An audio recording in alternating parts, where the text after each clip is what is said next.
So today I'm going to show you how to get started with Amazon S3, the simple storage service, which is a place to put all of your files in the cloud. And this is super useful for when you're running a web application that has to manage a lot of files and you don't really want to manage them on your own server. You want to put them somewhere else. And where is somewhere else? Well, for me, it's AWS S3.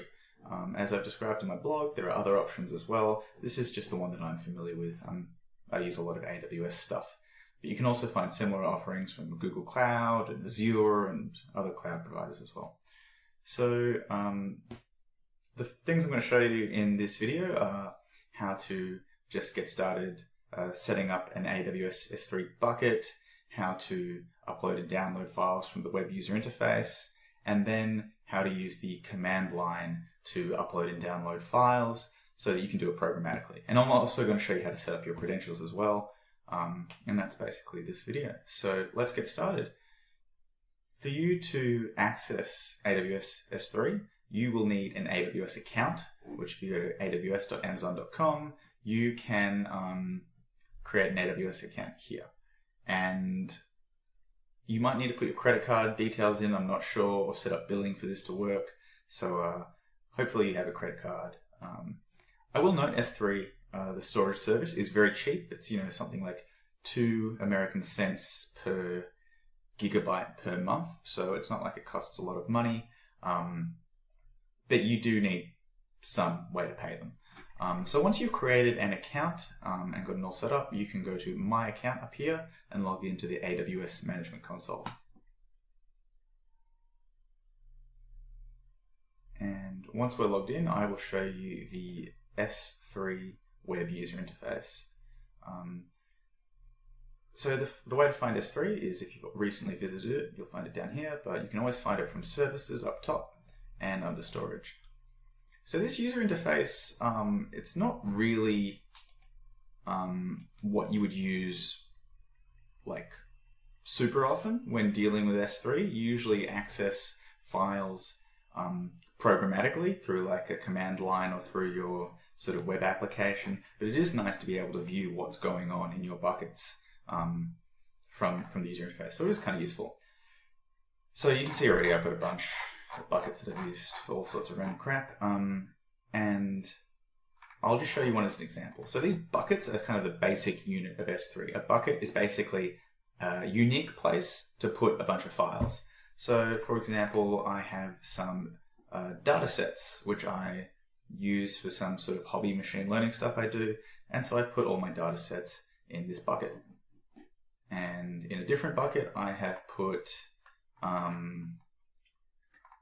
else have I got here? A bunch of static files for a Django app. And so, yeah, you can just put any sort of files you want in the bucket, and there are many different purposes. I've got all of my database backups somewhere here. And another cool thing you can do with S3 is actually, oh, these are the database backups. There you go, a bunch of backups. And you can also host websites on S3. So my blog, mattsiegel.dev, all of the files that make up this site are actually sitting in the bucket. Let's see if we can find it, mattsiegel.dev. And yep, here you go. Here's a whole bunch of HTML. Here is the index page. And if we open it up, it's actually the index page that is presented on the website. So yeah, there's lots of different uses for S3, and all of these things are sort of contained in their own buckets. So you'll see here there's this access sort of setting, and this is pretty important. You'll find that a bucket can be set up so that all the objects inside are public, or it can be non-public, or it can be sort of like maybe public. So you can get some pretty fine-grained settings where the bucket can be public, or you can have settings where some of the objects in a bucket are public, and you'll find yourself fiddling around with this a lot if you use S3 a lot.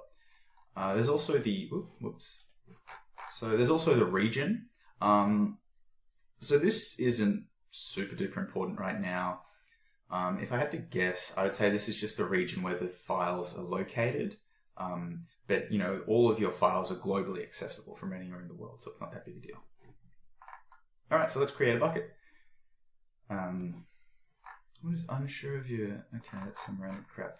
Let's create a bucket. So you click on the big Create Bucket button, and you need to give your bucket a name. So the namespace for the buckets is global, which means that you are competing with everyone else in the world for bucket names. So for example, if I try to name my bucket Target, which for some reason maybe that's a good idea, and I try to do that, then it'll say bucket name already exists. Now, I don't have a bucket named Target, someone else in the world does. So you need to make your bucket names globally unique. So for example, AWS Tute Matt is perfectly fine. It's decided to put my bucket in Sydney, which is, I live in Melbourne, so that's pretty close to me. And that's a good start. Let's click next. And then they have all of these options, which I'm just going to ignore for now. And this is pretty important, block public access. So if you're just storing your private files, then it's fine to have sort of private settings on your bucket. But if you want to share your files with other people, then you need to turn all of this off, or at least some of this off. And you can see that Amazon is really trying to show you when you turn off the privacy settings, they really want you to acknowledge that you are turning off your privacy settings. They're kind of yelling at you like, are you sure you don't want this to be private? And so we're not going to get into this today. We're just going to keep all of our files private, but just know that by default, everything's private and you need to turn public settings on. Yep. So next, we're just going to keep everything private for now. And then this the summary page and create the bucket. Cool. And there we go. AWS Tute Matt, that's my bucket, and there is nothing in it. And so I'll just show you how to upload some files now. This is pretty standard web UI stuff. It's nothing mind-blowing. Where did my PNG go? Anyway, whatever. Okay, so I got some file that is just like some text. I'm a file with text inside, and let's upload that to S3. And I would just accept the default, whatever's for now. It's fine. Blah, blah, blah, blah, blah, upload. And there's my file. You can look at the file, you can download the file, and then look at it again. Cool. So that all works fine. So one thing I just want to point out before we move past this, and you can also delete files. Delete. Right, so that was not like an easy experience. There were a bunch of options. It was all kind of confusing. And you won't have to do this very often because we're going to be accessing S3 from the command line instead, where it's actually a lot simpler. One thing I want to note, though, is that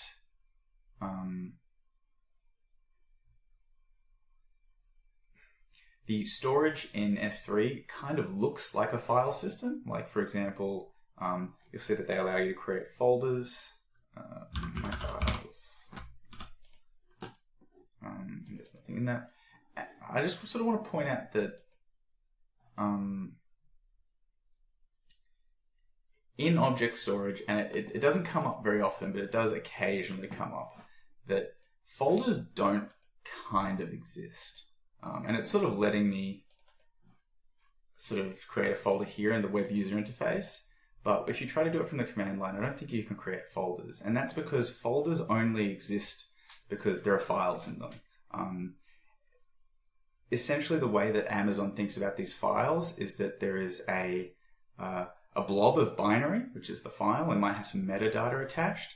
And then that file has a path, which for this one is my files external revised.png. Yeah, I'm not very good at explaining this, but basically I'm just trying to say that the way that Amazon thinks about your files and where they're stored is using this kind of key, which is the path, and that key then sort of relates to a blob of binary data with the metadata, and it's kind of different to a file system on a typical Linux or Windows machine. This might come up later when you're trying to debug a problem with folders. It's not super important now, I just thought I would mention it. That the reason it's called object storage and not file storage is because in some sort of sense it's not a file system that they're being stored on. But whatever, if you didn't understand, that's probably just because I fucked up the explanation, and we can just move past it. So that's it for the web interface. I hope you enjoyed looking at that. let's get on to the command line. So this is where the fun begins. We want to use the AWS command line tool to programmatically upload and download our files.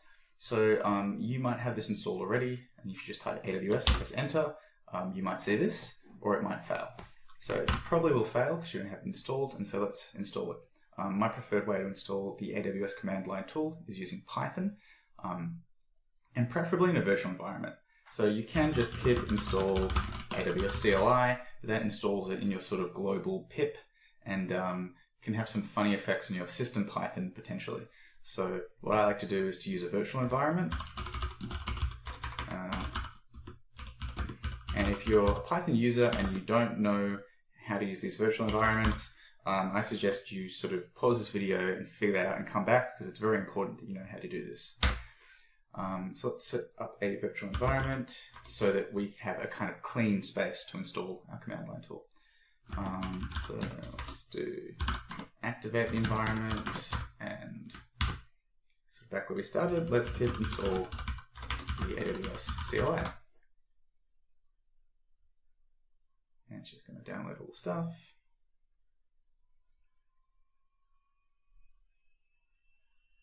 Cool, that's done. And now you should be able to type AWS and get a command line prompt. So the way AWS does their help documentation is slightly different to everyone else. You need to type AWS help, and they'll give you a million lines of text explaining absolutely everything, which is kind of good if you want to figure out something specific. It's kind of bad if you just want a summary. You can see there's no TLDR here. And these are all the services, which is insane. They have a service called IoT, Glue, Greengrass. Like, I've never heard of any of this shit. We're just interested in S3. So if we do AWS S3 help, you get the S3 specific help. If you look at their EC2 service help, you can get the help on that as well. So almost every AWS service is accessible via this command line, which is pretty insane and cool. And we're just interested in S3 for now. So if we look at the help documentation, you will see that, let's make this bigger, sorry. They'll give you a description and then just some interesting information. And then they will say, blah, blah, blah, blah. These are all the commands you can do. You can copy, you can have a look, you can move things, and you can remove things, and some other crap as well. So let's try something pretty straightforward. Let's try AWS S3 LS, which is just show me all of my buckets. And it fails. It says, you don't have any credentials. But it does give you this helpful hint of run AWS configure, which is like, okay, let's try that. And typically if a command line tool tells you to run itself a different way, you may as well give it a try. So let's do AWS configure, and then it says, what's your access key? And at this point, you might think, what the fuck? Like, what access key? What are you talking about? So I'm going to show you how to set up your access key. Basically, you need to generate a special kind of username password pair so that you can access AWS from the command line. So if you're already logged in to the AWS console, which we just did before, you can go to your user and go to My Security Credentials. And then wait an eternity. So that's My User, My Security Credentials, and it'll take you to this area of AWS called Identity and Access Management, also known as IAM in the sort of system administration world. And you can find this as well going to Services IAM. So once you're in the My Security Credentials area, you want to go to the, can't collapse that, the Access Keys point, and you want to create a new access key. You can see I've already got one, but I'm going to make a new one. And then I'm going to delete it later because I don't want you accessing my AWS account. So let's just see the access key. This is essentially my username. This is the equivalent of my password. So if this key still exists when you watch this video, then you will be able to access my AWS account and mine a whole bunch of Bitcoin and spend all my money. So it's pretty important that I delete this later. Cool. So let's put the access key ID in, the AWS secret key in, and default region name. I happen to know that I am in Australia near Sydney, so I'm going to choose AP Southeast 2, but you can put none in, that's fine. Output format, JSON. And that's it. So what just happened? If we have a look at home.aws, you'll see that they've created a folder for us. And if we look inside of the config folder with cat, you can see that they've just put my settings in for me in a text file. And if you look at credentials, you can see that they've put in my credentials. And that's it. So you don't need to run configure. You can just put these text files in yourself if you want, or you can run configure. It's up to you. Anyway, after that long side trip, let's do AWS S3 LS. And now I can see all of my S3 buckets. And so actually, if we look in here, you'll see that there is AWS Tube Mat. So if we do AWS S3 LS, AWS Tube Mat, you'll see there's nothing in there. However, if I go to S3 and go into my bucket and then upload a file, and this picture, and blah, blah, blah. And then I run it again, you can see my file will turn up, which is nice. Cool. So let's get rid of this web UI and start just using the command line. So if you recall from the help,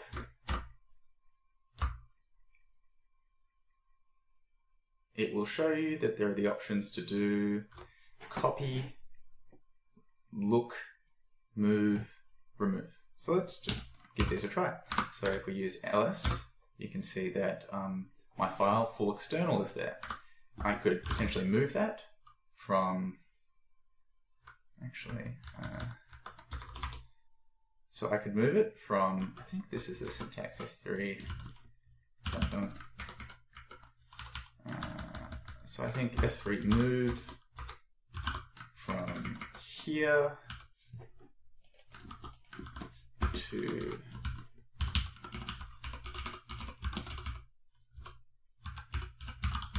I'm going to feel very silly if this doesn't work, but sometimes you need to use this syntax, which is basically saying this is saying the S3 bucket named AWS Tube Mat under the path full external PNG. So it's sort of saying move this object so that it is now called this object, which is my pick. Oh, it worked. Okay. So you'll see now that my full external PNG has been moved to my pick. I'll just go over that again if that was confusing. Usually, you know, if you make a file, foo.txt locally, this is just on my computer now, and I do an ls, you'll see this foo.txt. And the syntax is to move foo.txt to bar.txt. And if you do that, you see now I have a file called bar.txt, and I can remove it. In this case, we wanted to move something in our S3 bucket from my, from whatever it was to mypick.png. And the syntax is very similar, but there are some small differences. So we'll go over it again. AWS S3 move, that's the command. And then we need to refer to mypick.png. So you want to say in the S3 bucket, named AWS Tube Mat under the path mypick.png.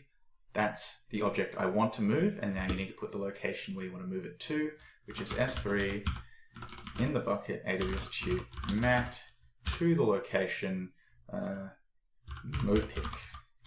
I don't know, just some name. Cool, and that's the move command, and if you run that, it works. And of course, you can remove files as well using the rm command. So AWS S3 remove this object, and if we give that a run, it will delete it, and it's gone. Cool. So that's all fine. I think where this gets interesting is when we start copying files to and from S3. So I'm going to show you how to do that now. Make this a bit bigger, because why not? So you can look in my local folder. I've got my virtual environment, my text file, I've got a folder and web.png. If I look in the folder, there's some more text files. So actually,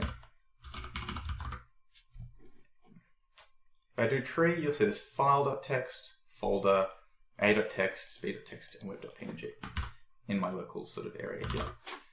So let's just copy all that crap to S3. So we're going to use AWS S3 copy. And let's just start with file.txt. So the syntax is from file.txt. So I don't use the S3 syntax here because it's on my local file system. And then to S3, AWS tut mat. And I think you can either just leave it like that and it'll just copy the file there, or you can specify file.txt. Just to be safe, I'm going to specify the name. Okay, and it's uploaded. We do AWS S3 ls mat, and we can see that the file has been uploaded. And if we check the web UI, you'll also see that now file.txt is there, which is cool. Let's say we wanted to upload a whole folder. How would we do that? So if you try to just upload, folder to folder. I don't think this will work. I'm actually not sure what will happen. Let's give it a try. Upload failed because it's a directory, which is a shitty error message because you already know it's a directory and they're just like, it's a directory, but they're not telling you that you need to do something different. So I'll show you how to fix this. Basically, you want to copy your folder, but you want to pass in the recursive parameter, which just means that if you don't know what this word means, it just means like copy this folder and everything inside of it. And then you'll see it's uploaded the files. And sort of similar to what I was saying before, it's not uploading the folder so much as it's uploading all of the files in the folder, and it's using the folder name to define the path. That's the sort of not important detail if you don't understand that. But yeah, using the recursive parameter when you're, or argument or flag, whatever you want to call it, when you're doing the copy, will allow you to upload folders. So if we go and have a look here, you can see there's my folder with the files. Sweet. And so now let's just delete everything. Let's remove the file. Let's remove the folder. And just for shits and gigs, let's copy web.png to S3 AWS tut mat web.png, and then remove it. So you'll see locally, I now just have my virtual environment, and if we look, it's all in S3 now, and we can sort of confirm that by just looking here. All my files are in S3 now, and all of my files are gone from my sort of, where's that? S3. Sorry. All my files are gone. So there's two ways we could do this. We could just copy them one by one. We could do AWS S3 copy from S3 AWS tut mat file.txt to dot, which represents the current folder, or we could do file.txt if you wanted to be specific and give it a name. But let's just use dot. So we're saying AWS S3 copy from this file in the S3 bucket to my current folder. And if we do ls, you see we've got file.txt there. And we can do that the same with the folder. We can do folder to dot, and we have to use the recursive parameter, it's a folder, and it'll download everything in there, and you can see that's turned up. Ooh, actually, interestingly, it's only copied it into the local directory, so maybe I need to specify it needs to go in a folder called folder. There you go. That's kind of laborious, right? In the sense that if you have a million files, you don't want to copy them all one by one. You just want to, say, dump everything in the bucket to your local directory. And the way you do that is AWS S3 sync from my bucket, which is AWS tut mat, into my current folder. And sync will just dump everything in there. And now we have a look and everything's downloaded again. So that's it for AWS S3. We've learned how to set up the AWS command line. We've learned how to use the help feature. We've learned how to set up our credentials so that we can access AWS. We've learned how to look at things in S3 using ls. We've learned how to copy files, how to copy files, how to move files, and how to remove files. And we've also learned how to sync whole folders using sync. So there you go. That's how you use S3 from the command line.